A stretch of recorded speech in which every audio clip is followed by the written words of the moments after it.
Welcome back, friends. And just to let you know what's going on MGoBlue Podcasts, we have the radio replays of available of Inside Michigan Football. That's the one that I host, and Inside Michigan Hockey, hosted by Brian Bush. On Tuesday, we have Defend the Block, which is obviously out today, or if you're listening to this on the audio version on Wednesday, you better make sure to go back because Brian has national champ Terry Mills on. I can't wait to listen to that one. I haven't had a chance to listen to it yet, but I'm sure it's great. Terry does a great job, and I know that we're going to be fighting basketball season really soon, so we'll hear Brian and Terry quite a bit. And then on Thursday, no Thursday edition of In the Trenches, but we will have the Conquering Heroes edition, and that has, I'm going to be joined by head coach of the volleyball program, Aaron Virtue. They are off to a 13-2 start. I haven't talked to her since she's been back from the Olympics, so I'm hoping to get an update on what that experience was like as well. So that'll all be out on Thursday, but at this point, I've already talked about him a little bit, but I want to bring my partner, Brian Bush. Mr. Bush, how you doing?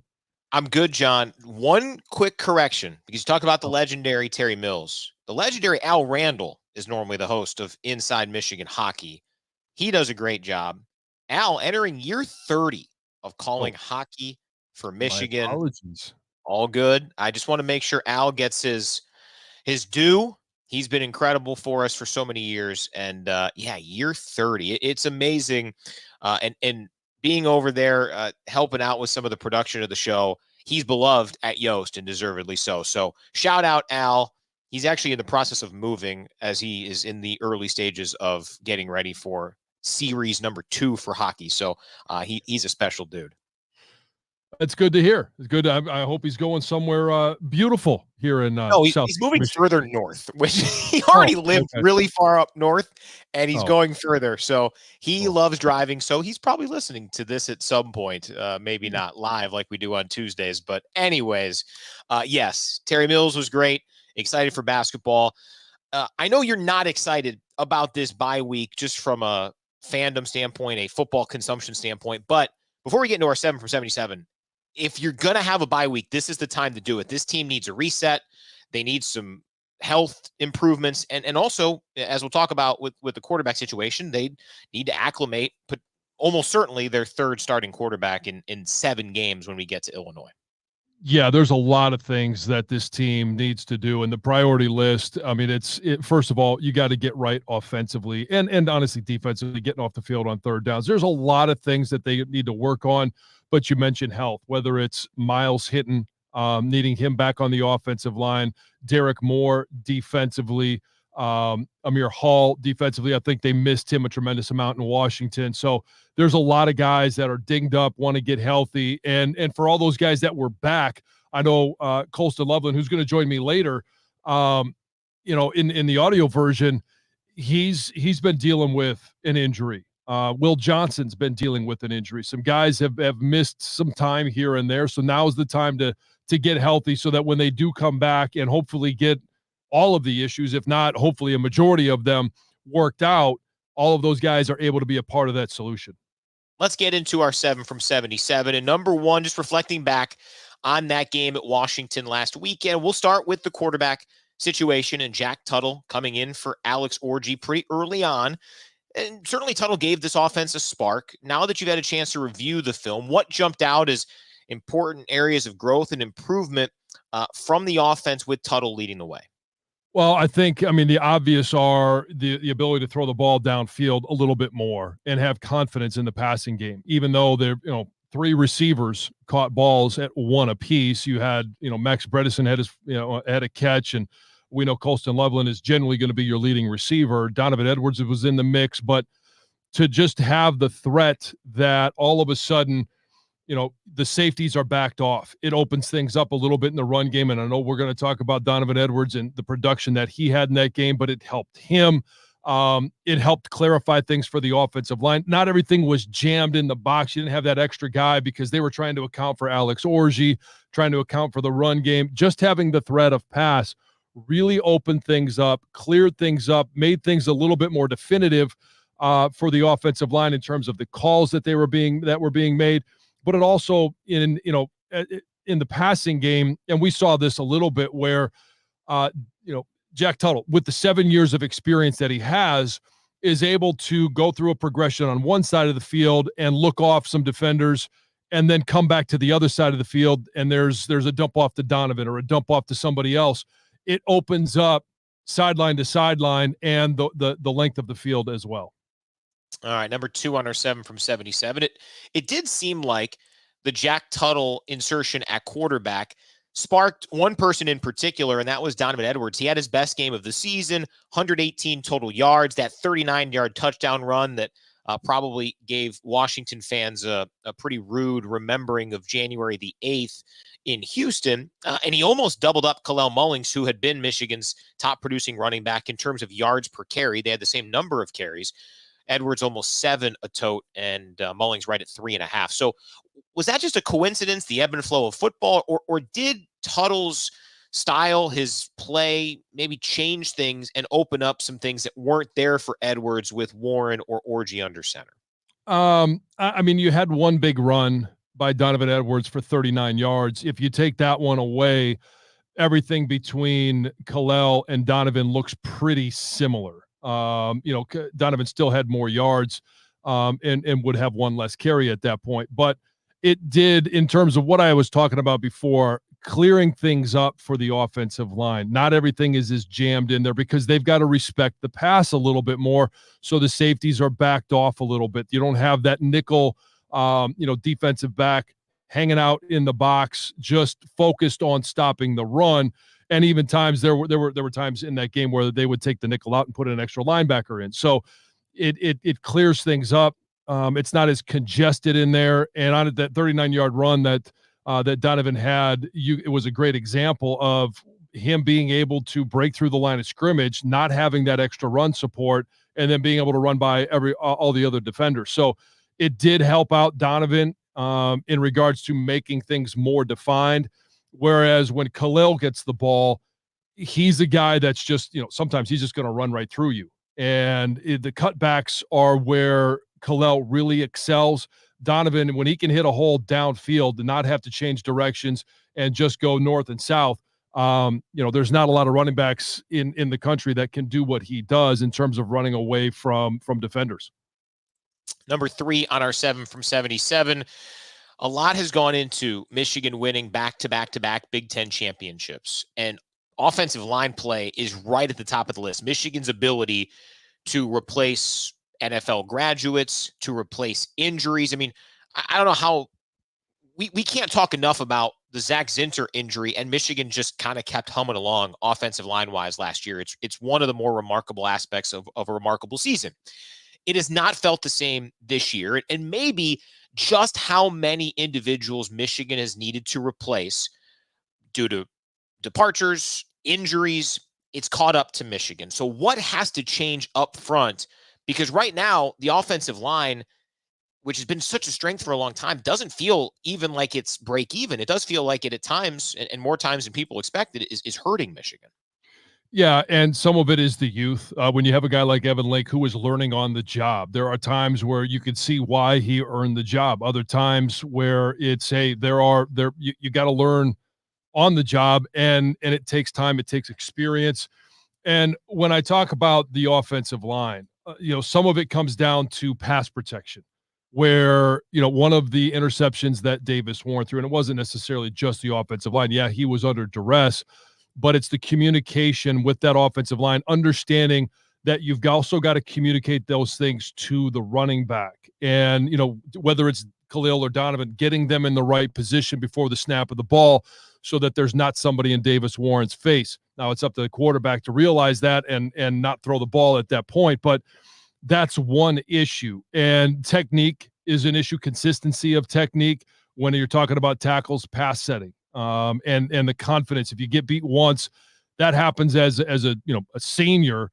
You've been there. It's happened. It's going to happen throughout the course of the year. It's how you respond to it. Some adjustments that you make to defenders, but it really comes down to anticipation. And whether it's the run game or the pass game, one of the things, and Sharon talked about it on Monday night, was that they did Washington to adjust to what looks they were getting with Jack Tuttle was move the defensive front. Some of it was pre-snap, some of it was post-snap. And experienced players have seen it, have felt it, and can anticipate some of those things. And they're looking for more instead of, all right, hey, I've got the play, and just identifying who you're blocking and then going and doing it. Now, all of a sudden, when you have a better, a better perception of the defense and a bigger understanding of where you fall, what your 1/11th is in the offense, and then watching the defense, just by movement of the linebackers, what to anticipate, what that defensive line is going to do. Down and distance will give you some of those clues. Time of game will give you some of those clues. All of those things, as a young player, you don't even necessarily consider them. And then all of a sudden, once assignments sound, and you're not thinking about those, you're not thinking about your steps, and you can start looking at the secondary, because the secondary is going to affect the linebackers, is going to affect the defensive line. What's happening outside me is going to affect, what is going on inside. All of those things take time to experience, take time to learn, take time to get a feel for. And when you don't just roll out there and are a dominant offensive lineman or a dominant offensive line, that's where you start looking to figure out how quickly can we develop that depth of knowledge, that experience, and understanding what all the moving parts mean even before the ball is snapped. Number 4 on our 7 from 77. Let's flip over to the defensive side of things. And Washington racked up some big plays. Michigan also had some big plays. 4 sacks. Ernest Hausman's excellent pick. He was on Inside Michigan Football on Monday night. That archive available on the podcast feed. 429 yards allowed, though. And if not for the Huskies' continued struggles in punching their red zone drives in for touchdowns, there probably would have been more than 27 points. When Michigan executes defensively, it does feel like this defense certainly is much closer to what we saw from last year's defense versus the offensive side. But in terms of consistency, play-to-play production, how much further does this team have to go? Where can they generate that defensive consistency that was just so overwhelming last season? Well, I mean, number one thing is third downs. You got to get off the field on third downs. And you put a team in 3rd and 11, 3rd and 10 plus, that should be an automatic. We are off the field after this possession. And when you start the game off by giving up a big play, you get beat deep. Now, all of a sudden, as a corner, as a secondary player, you're giving more of a cushion than probably you should. And because you don't want to get beat deep again, that's how you give up those explosive plays, and they could turn into touchdowns. So, you kind of think, well, I'm going to give an extra yard or two, and then it becomes another yard or two. And then you give up an easy out route at 10 yards for a first down, and it's uncontested. That's where you start to run into some issues. And you need to be more consistent and more confident in your technique. What you're doing at practice has to translate to what you're doing in a game. And then, the difference between last year and this year, I think this defense is really missing Rod Moore. I know they elected him captain. He was hurt during spring ball, but not having him out there, because if you do, then instead of a new component in the secondary and another new one, because you're trying to figure out what's going on in the corner opposite Will Johnson, you would have Will Johnson, Makari Page, Rod Moore, and then all you're doing is trying to figure out who's going to play that opposite corner. And I think we kind of, last year, we tried to take note of it and mention how important Mike Sanderstil was to that defense. But having him out there for a guy that could cover running backs, could cover a slot receiver, could put pressure on quarterbacks, could support the run. I mean, he was the do-all everything guy. And I know they've got Zeke Berry in that position. He doesn't have the same skill set. And some of the things they're asking him to do are very similar to what Mikey did, and it's just not possible. So this is where I think the defensive staff needs to take a look at how can we support the opposite side of the defense, opposite of Will Johnson. They're going to, teams are going to rare shots that they're going to take at Will Johnson. And so how do we support the other side? If Will's going to be a top 3, top 5 draft pick, let him go out there and continue to improve his draft stock by putting him on an island. Is it fair? No, but that's the type of player he is. and that's a Tatum to be. So you've got to find a way to help the other players in the secondary, because at times the defensive front has been very good at applying pressure. Heck, there were 4 sacks in the game against Washington, but Doug and I were talking during the broadcast that they were a half step away from getting a hit on the quarterback, which would have adjusted the outcome of the play. When they get the ball off, especially if they're getting the ball off quickly, you can't always rely on those guys to be able to make those hits and be able to get home if the ball is coming out so quickly. So you just got to find a way to tighten up in the back end. And we even heard from on the Monday night, the show Inside Michigan Football, and the guest was Brian Jean-Marie.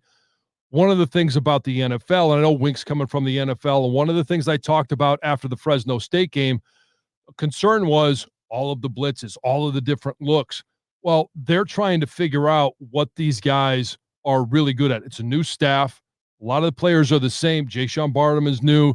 You got some other key components that are new to the defense, that are inexperienced in the defense. And Brian Jean-Marie talked about, having preseason games where you do get to find out more about the skill set of the guys. They're learning on the job. They're adjusting the calls. They're not blitzing nearly as much as they did early on, but all of those factors play into how they're calling the defense, what positions they're putting them in. And I think, there's plenty of fingers to point, but I think this is a defense that can be a really good defense, and some guys just need to step up their level of play, and I think they need to adjust the positions that they're putting them in.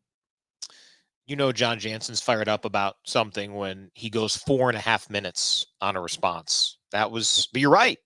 Now, 2 things I want to say. One, great point on Rod Moore, and he has not been discussed a ton, at least by us here over the last couple of weeks, but you're dead on there. And Mikey Sainristil, it's not all him, but he seems to be ascending in DC as you currently rock. I believe that's a Washington Legends hat, correct? Yes, it is. They just sent it to me the other day. 4-13 last year, 4-1 this year. Again, I mean, Mikey Sainristil, that dude's a winner. Jaden Daniels helps too. Don't get me wrong. I mean, that's a pretty important part. But Mikey's playing well over there too. He is. And one of the things that I've heard coming out of Washington is just his leadership style. Now, it's hard to go in as a rookie and be a captain. It's hard to go in and have a big voice. But what you do as a young player, and I know Jaden Daniels is doing this, what I'm hearing from him as well, is that they're not trying to exert their verbal power in leadership. They understand that they're rookies. Rookies are seen and not heard. And so when you're seen and not heard, you've got to go out there and show with your pads, show with your practice, show with your production. And both of those guys are doing it on their respective sides of the ball. All right, number 507 from 77. This stat starting to get around from John Wilner on X at Wilner Hotline. He's a reporter. He mostly did some great reporting around the Pac-12's collapse. But he talked about the fact that Big Ten teams in conference play, traveling multiple time zones, east to west or west east, it doesn't matter, 1-8. The one win was Indiana at UCLA. Bruins aren't any good. Hoosiers played Friday the previous week against FCS Western Illinois. So some added context there, but hey, that's the one. You cannot blame travel on Michigan's loss this weekend. Most certainly. Washington won. They played better, all that. But from a trend standpoint, as we look at trying to interpret what is an 18-team cross-country Big Ten, what does this potentially mean? And it will be a trend that's at least somewhat discussed leading up to a pretty big game in Eugene this weekend, Ohio State at Oregon. Yeah, and like Sharon said on Monday night, they're going to look at every possible situation that they could adjust, every possible scenario, whether it's going out on a Thursday instead of Friday. So you have an extra day to try and adjust to the time zone. At this time of the year, weather really isn't that big of an issue going, east to west. And I think it's more of a coincidence. There's obviously something there.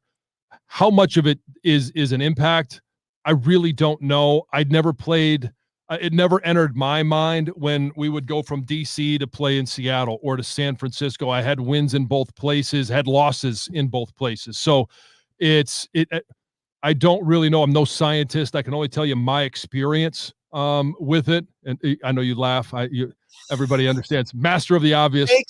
Thank you for the very important clarification. Jon Jansen, folks, not a scientist, not Dr. Jansen either. No, not Dr. J either. I used to dunk, but I could never dunk like that.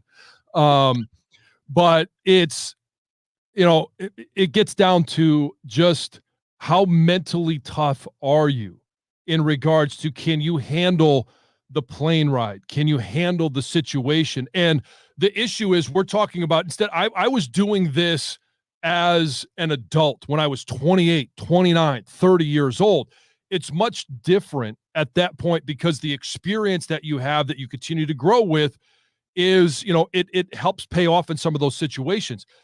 And everybody says, well, you play bowl games. Well, when you play bowl games, you're there for a week, and it's a much different scenario. So this is the first time that everybody is dealing with it, going east to west or west to east.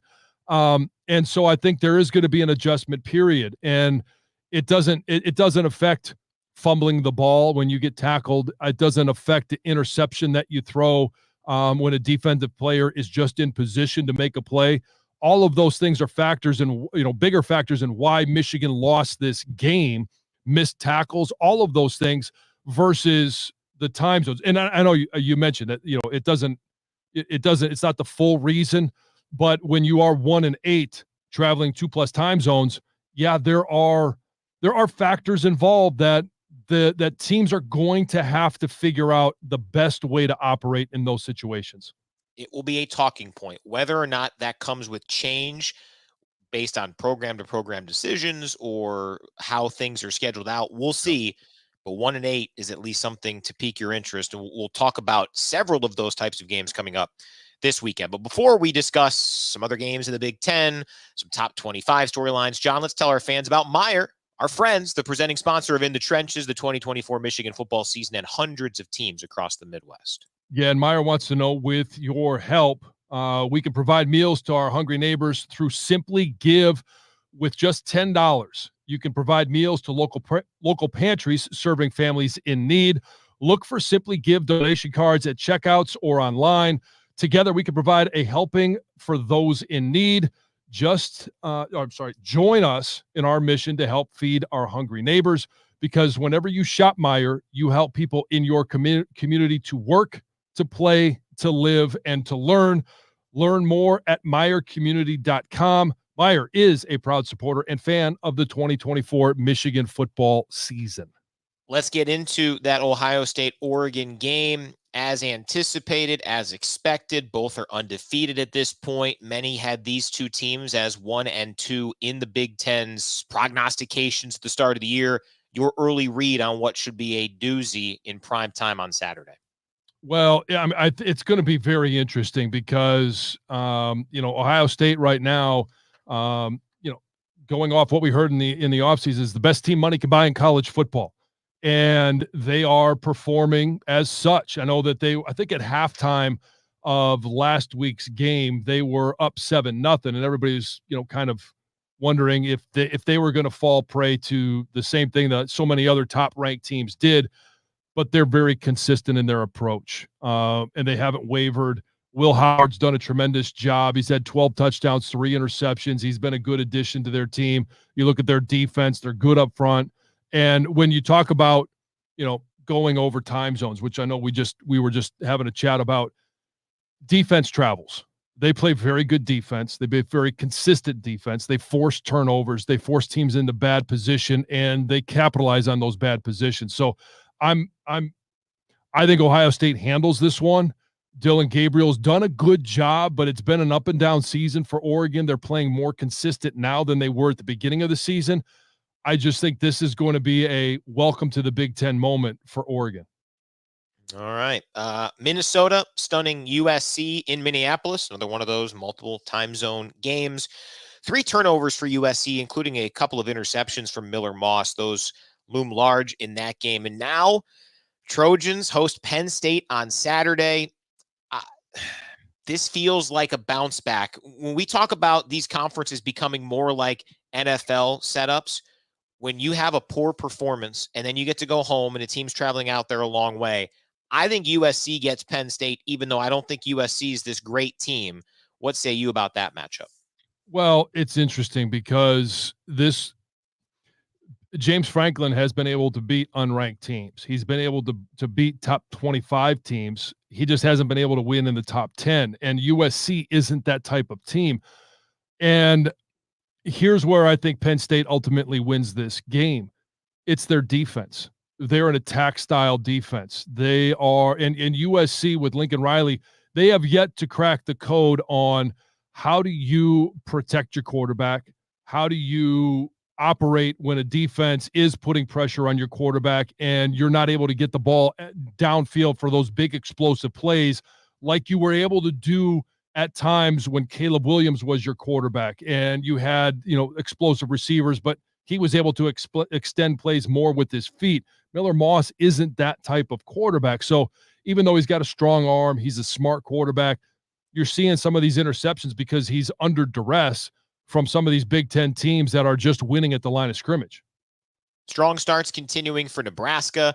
They win a grinded out game over Rutgers. Scarlet Knights are a tough out. That is just a pain in the butt type of team to play, home or road. So Nebraska's one win away from their first bowl since 2016.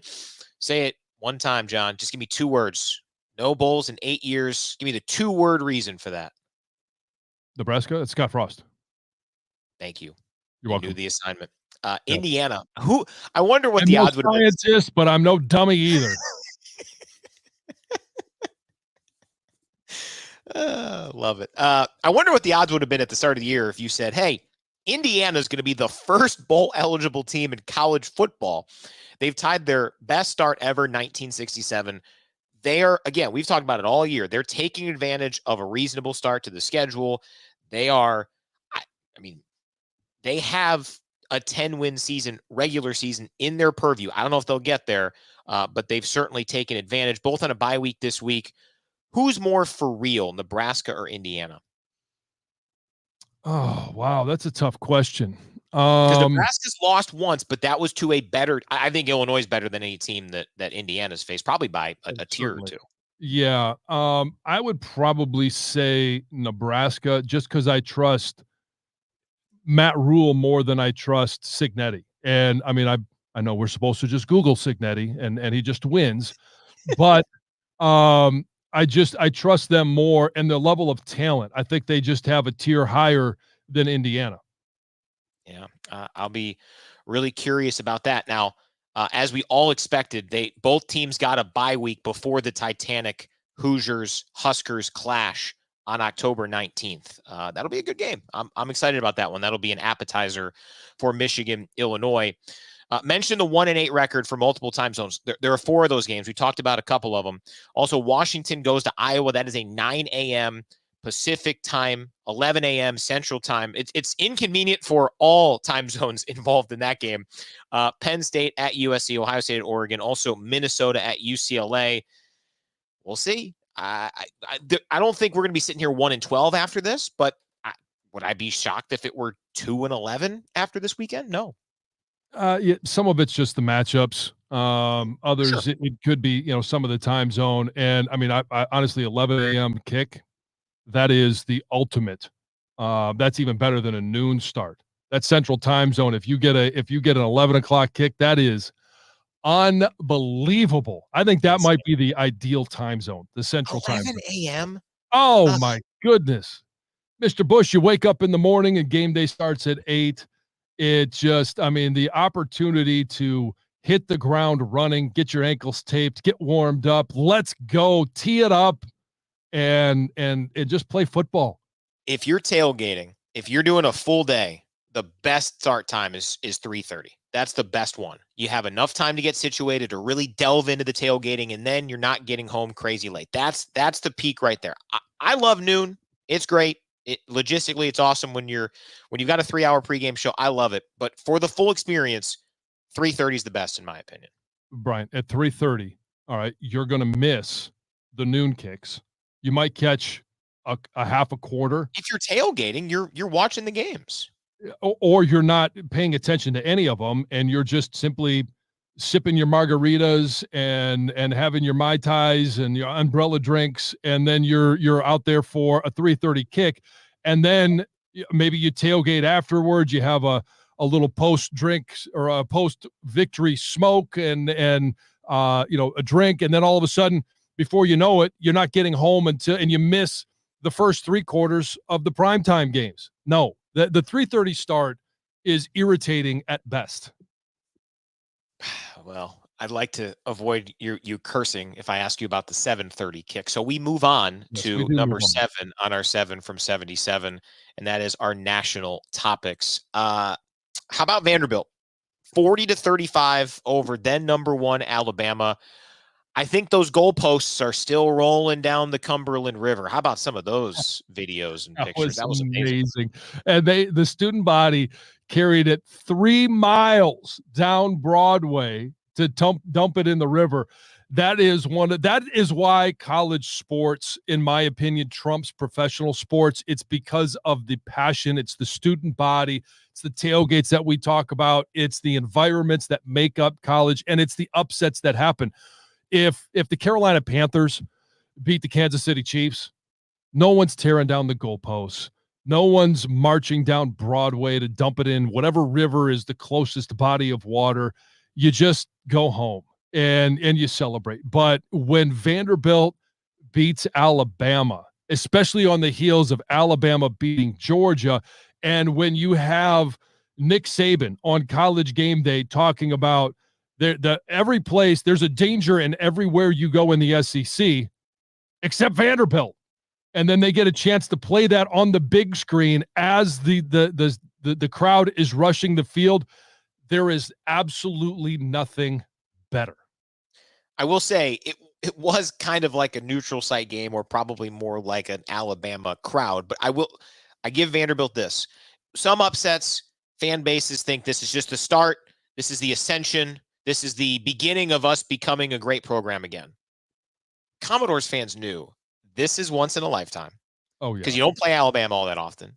And you don't always play them when they're number 1. So this was it. So you know what? One off, throw it down the Cumberland River. Not great, not ideal, $100,000 fine. But hey. More than happy to pay the fine. There's no one in Vandy that is complaining about, let's write that check and that's a party that cost $100,000. And if that is the extent of that expense, then so be it. Have a great party. How much does it cost to replace a goalpost? I don't know. They got 2 weeks to do it. They don't have a home game for a couple of weeks. But, yeah, I don't know how much it costs. So, yeah, I guess you're writing a little bit bigger check than totally just $100,000 fine. Yeah, 100% worth it. No question about it. Not the only SEC upset. This kind of fell under the radar because of just how big the magnitude of Vanderbilt over Alabama was. But Arkansas knocks off number 4 Tennessee 19-14. It was a bit of a lull. Sam Pittman was big man on campus in Fayetteville. Then, hey, what's his job status? I don't think Arkansas is going to win an SEC title in the next 10, 15 years, but they're a tough out again under Pittman. They are. I mean, because they play in his image, and that's going to be tough, scrappy, no nonsense. They're going to win a couple of games here and there. I don't think they're ever going to compete for an SEC title, but they're a tough out. And when you hear, say, on the flip side, you hear him talk about how tough some of the environments are to play in. That's a big reason why. It's a great example of going to Arkansas it's just simply tough to play against those, whether it's home or away. It's tough to play against some of those teams. And, again, Arkansas, they'll pay the fine. I haven't seen theirs. It's a little bit heftier, I think, because it's the repeat offenders. But that's what makes the whole Vandy thing so great, is because they're not repeat offenders. They haven't had that chance, and they probably won't be repeat offenders. Vanderbilt was probably surprised to hear from the SEC office during football season. Yeah. Hey, you know our P.O. box? Texas A&M, they were number 25. They're up to, I think, 14th and 15th now in the polls. We all knew they had a chance against then number 9 Missouri, but 41-10. I mean, they, with one fell swoop, they got themselves right back into the playoff conversation, because Their only loss to Notre Dame, and boy, did they wallop a team that also is still in the playoff hunt. Oh, yeah, when you have losses to, Georgia's already had their loss. Alabama now has their loss, and it's a nasty one. Tennessee has a loss. You go down the list of teams that Ole Miss has a loss that have fallen, and you look at Texas A&M. They lost early, first week of the season, but their only losses to Notre Dame as well. And it was a tight game. So they're inching their way back, and that I think it goes to show you as well. And we talked about this early with the loss to Texas. One loss, two losses aren't going to keep you out of the playoffs. And I'm really interested to see how this looks at the end of the year. I know Texas is the number one team right now. They look like the best team in the country. I think it will. I won't be shocked. I won't be surprised if they get to the end of the year and they have a loss. What we're looking at is there's going to be a lot of teams with one loss.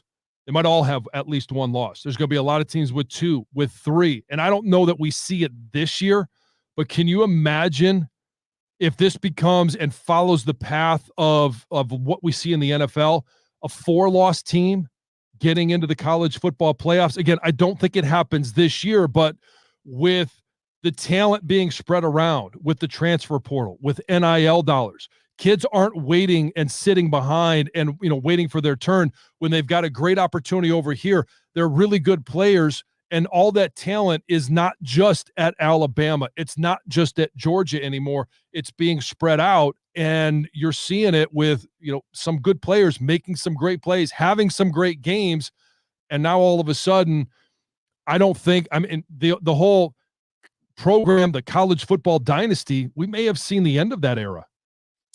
Well, yeah, I think 4 losses is going to be really tough. You have to schedule. We might get to a point to where teams start scheduling multiple power conference, high profile games in the non-conference. Schedules are scheduled so far out that a lot of these games were established before that was a thing. It's just not going to be a reality right now. Maybe in 5-10 years, we're talking about that. I will say about A&M, they have about as reasonable of an SEC schedule as you can have. No Bama, no Georgia, no Tennessee. Their next 5 at Mississippi State, they're not any good. Home against LSU, at South Carolina, non-conference against New Mexico State, at Auburn. And then it could be for a spot in the SEC championship game. Remember, the one loss for A&M is out of conference. A&M and Texas renewing that rivalry in at Texas A&M in College Station. That could be for a spot in the SEC title game, could be for all the marbles, and it could be for a playoff spot. So that's what this game did there. This weekend, speaking of, yes, we have an SEC game of Texas and Oklahoma. Longhorns a 2-touchdown favorite. Also, Ole Miss at LSU. Initial blush of those two. A rivalry game. It's to have a 2-touchdown favorite. Just be on alert. And I know Texas. They're very qualified. I think they are the best team in the country. But Oklahoma is they're going to want to stake their claim to getting back into the mix of the college football playoffs. Nothing better than an opportunity at the number one team in the country. Yeah. 2 other quick ones. ACC, Cam Ward and the Miami Hurricanes stunning Cal 39-38. Miami does not play Clemson. They rolled now 1-5 Florida State. My goodness, 29-13. But that feels like the ACC's best chance is a 12-0 Miami versus an 11-1 Clemson, with a chance to really put the ACC with a team that people feel like can make a run. If not, that ACC title game is going to kind of be a dud in terms of national conversation. Sure. And all of these conferences right now, this is why the Big Ten and the SEC are having these meetings right now about possibly getting, locked in bids to the college football playoffs, because when you have possibly an undefeated Miami and a 1-loss Clemson, what's their resume look like? Who else did they play? And they're not playing the same caliber of schedule like the Big Ten or like the SEC. Even the Big 12 doesn't have the same, gauntlet that you've got to go through. It just doesn't exist. So if that happens, we're talking about a 1-team representative and the auto bid for the conference champ from the ACC and the Big 12. And then you're looking at 8 or 9 coming from the SEC and the Big Ten. And if you want to have better matchups, not only do you want those in conference, but if you have a partnership between the SEC and the Big Ten, now all of a sudden you get those two conferences playing between each other.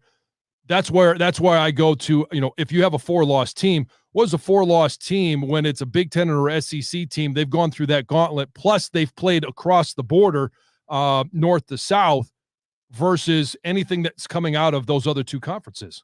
Which is why if you're the SEC or the Big Ten, there is no playoff model you should agree to where there's multiple bids being given to any other league.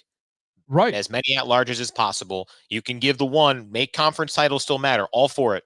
But the model of giving the ACC and the Big 12 multiple, I don't care if it's a 24-team playoff. Don't do that. No, but the Big Ten and SEC wants more auto bids for themselves because they want to play better schedules.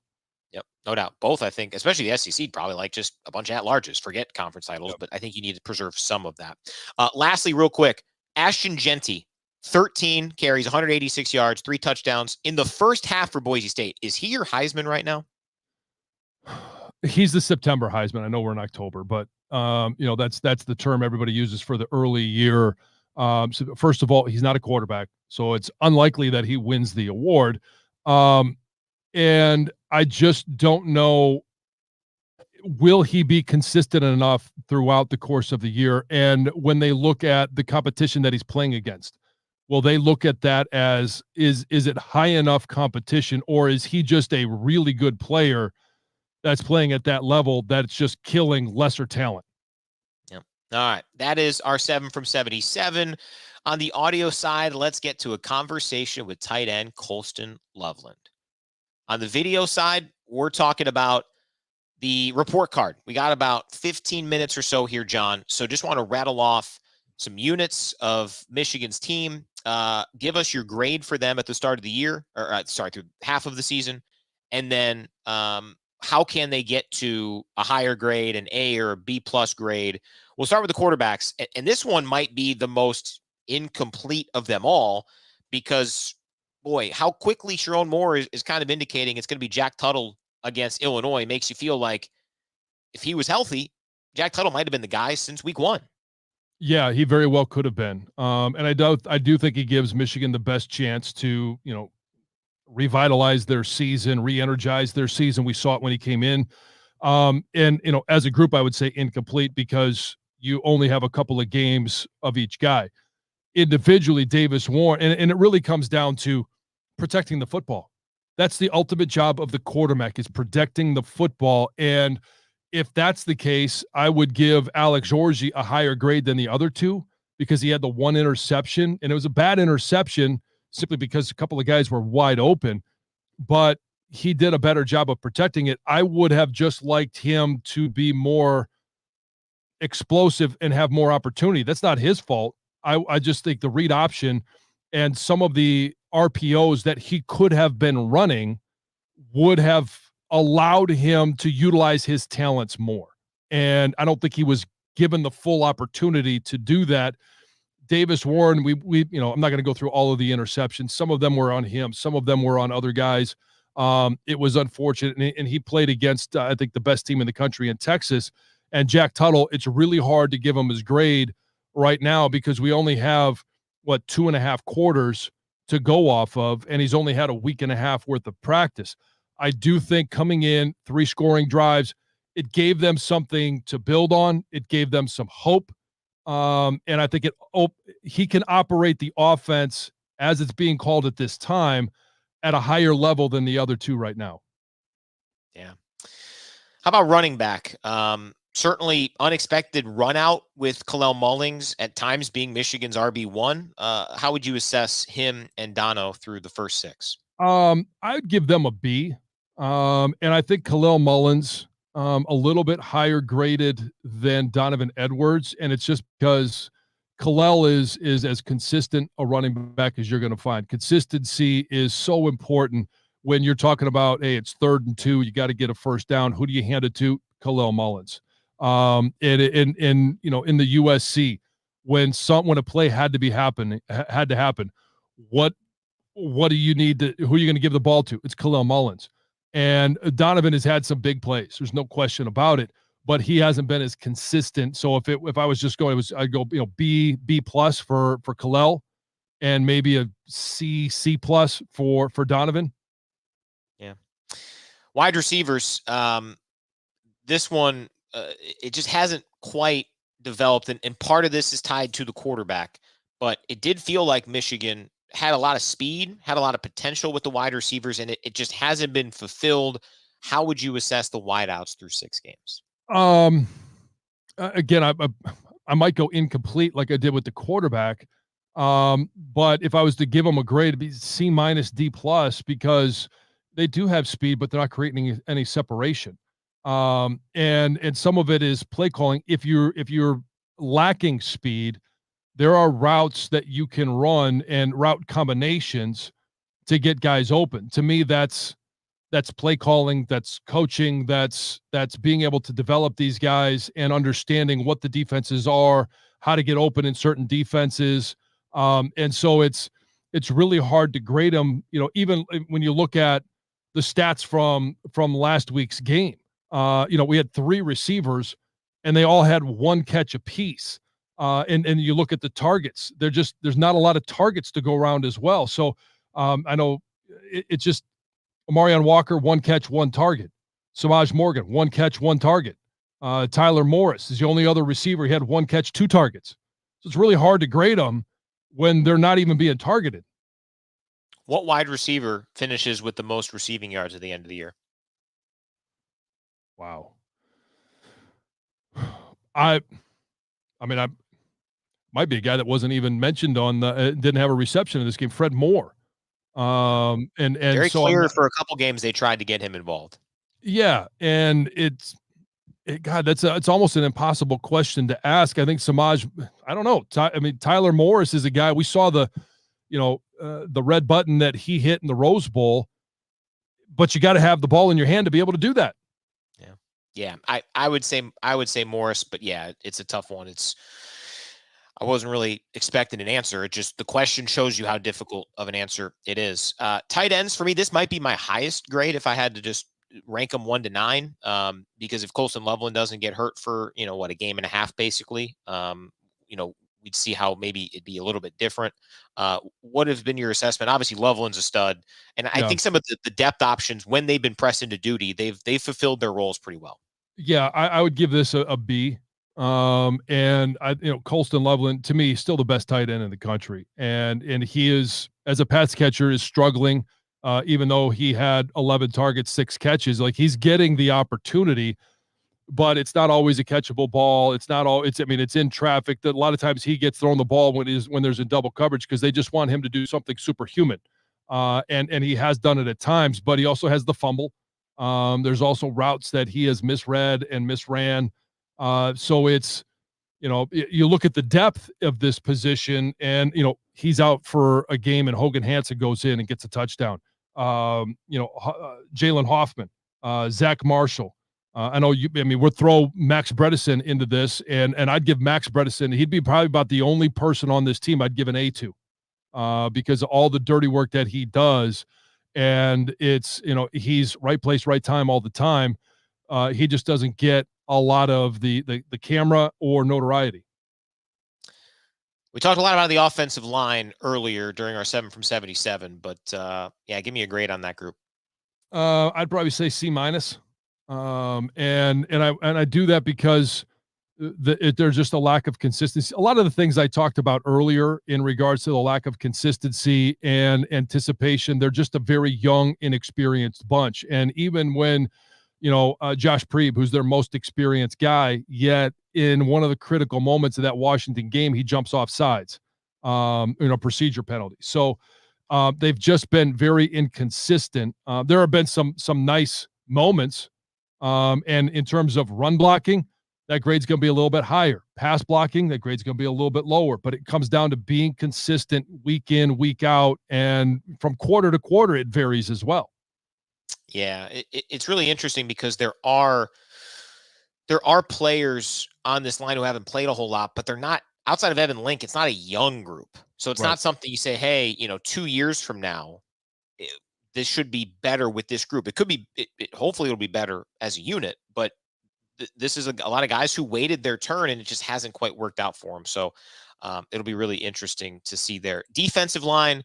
Boy, there's been flashes. There were flashes on Saturday at Washington, but just that consistent, dominant game just hasn't been there. How would you assess? Well, I mean, that's the theme of this is consistency. When you are 4-2 and you lose like you did in Washington, and I mean, okay, I'll take the loss to Texas, even though they didn't look good, they didn't play good. Texas is a really good team, and it's showing that week in, week out that they may be the best team in the country, but you weren't really competitive in that game. And some of it was maybe we were just relying too much on the defense to keep us in that game. You got to find a way to consistently create pressure on the quarterback, and you have to find a way to defend the pass. And it really is. Will Johnson's been good. Makari Page has been good. Everybody else are the targets that, I mean, you look at what they did with Will Rogers. Will Rogers just simply said, okay, where is my best matchup? And he was looking for anybody that was on Jair Hill or anybody that Zeke Berry was covering, and that's where he was going with the football. Linebackers. Ernest Hausman, he's really played well. Again, he was the guest on the radio replay of Inside Michigan Football. You can catch that over on the podcast feed. Jashawn Barham hasn't had that big wow play yet. Hopefully it's coming. Feels like one of the better duos in the Big Ten. Your thoughts? Yeah, and again, I would give a B. And honestly, I mean, when you're 4-2 at this point, you lose to Washington, nobody's going to get an A other than Max Bredesen. And I think that Jashawn Barham is playing better week to week. They're finding different ways to use him that better suit his talents. And this is sometimes what happens when you get a really good player into a new defense, and those defensive coaches are trying to find how best to utilize him and how it complements the other players. It's not just him out there operating. There's a lot of defenses that they could call that would feature Jashawn, and he would be dominant. But you also have to, understand there are other 10 players on the field, and those defenses may not suit them as well. I think Ernest Hausman, he's the leading tackler on this team, and for good reason. He does a great job of covering tight ends, getting outside the numbers, and making plays, covering running backs, making plays downhill. We saw the interception. And what I really liked about Ernest in that Washington game, and he talked about it on Monday night, and so did Brian Jean-Marie, the ability to make adjustments in game. He was so close to having an interception earlier in the game, comes back, looks at the video, and understands, and then goes out and takes that understanding and executes and turns it into interception later in the game. Secondary. We all know how great Will Johnson is, and it just feels like because the rest of the pieces haven't quite come together, we haven't been able to see the peak Will Johnson because teams are largely going away from him. Though Washington did throw to him here and there, and they have a good offense. Yeah, they do. And they get good wide receivers. But when I look at the secondary, and yeah, the pick sixes, those stand out. Those are wow plays, wow moments. But whether it's Quentin Johnson, Wesley Walker, Jair Hill, Zeke Berry, all of those guys need to play better. And some of it is just individually they've got to hone and master their craft. They've got to be better at what they're doing. I don't expect them to be Will Johnson. And in saying that, it's also they have to be in better position in regards to some of the positions the coaches are putting them in as well.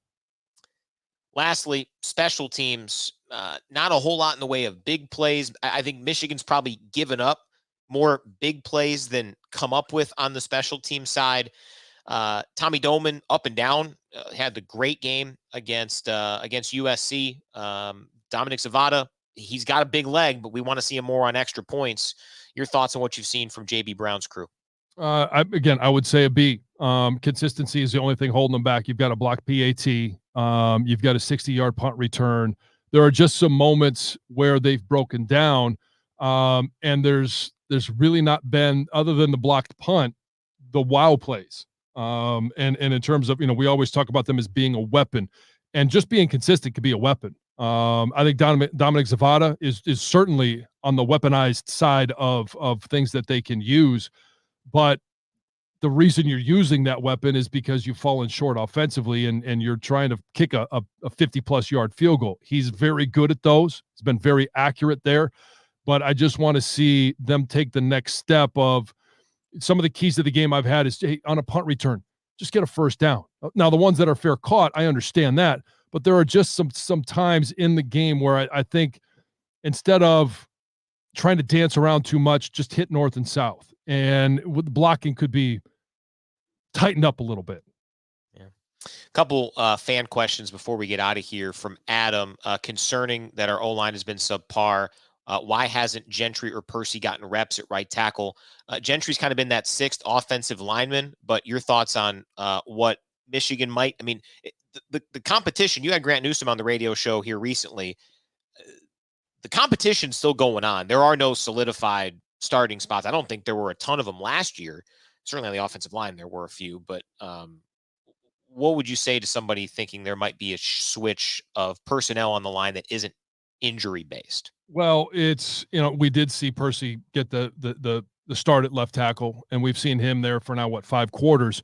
Don't be surprised to see, and Sharon mentioned this on Monday night, Andrew Sprague, freshman, he's really progressing well. He's a big dude, came in, physically ready to play.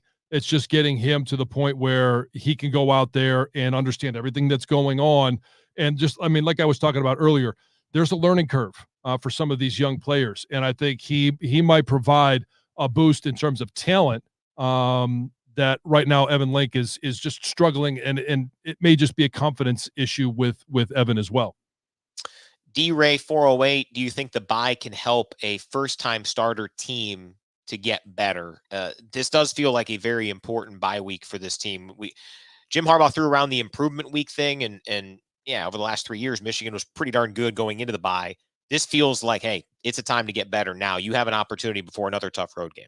Yeah, first-time starter can certainly get better during the bye week. And when you have game after game after game after game, you don't really have a chance to sit down, and you always watch the film with the coaches and you always watch the cut-ups, but then you've got to move on to the next thing. And you're working on some of those things in practice, but this week where there is no game that you're preparing for, and yes, I know there's still some preparation for Illinois.